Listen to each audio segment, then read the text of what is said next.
Welcome back, welcome back. Today I'm talking about my latest prototype. It's called the Sky's Tetrising. Basically, the idea is you go underground, dig out little bits of Tetris pieces, and then bring them above ground to complete lines in the sky, Tetris lines in the sky, so that the Tetris pieces don't fall onto you. So the first thing I wanted to do for a mining game is to create a kick-ass pickaxe.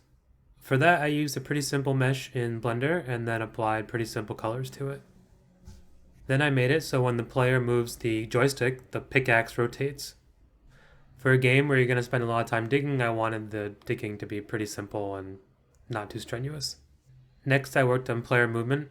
At this point, I've done a couple of platforming games, so that wasn't too difficult. Next, I worked on generating and loading up the level. I decided it would be easiest for the levels to be loaded from a text file. That way it's really easy to change. I don't have to change the code to actually change the level. Next, what is a digging game without the ability to dig? So I add the ability to break blocks up, and then eventually, after you break them up, they spawn little dirt clods that come off the blocks and fall onto the other blocks in the level. Finally, in developing the digging part of the game, you should have the ability to collect up resources from the blocks that you break, and then add them into your inventory. Now we're moving on to the Tetris part of development. Camera movement in games is pretty important. In my game, I just kept it pretty simple and just moved the camera some percentage towards where it should be every frame of the game. Okay, let's make the Tetris blocks. I probably could have used the same system as I did with the loading dirt, where they get loaded from a text file, but I just didn't feel like doing it at this point. So the way I represented the Tetris blocks is pretty simple.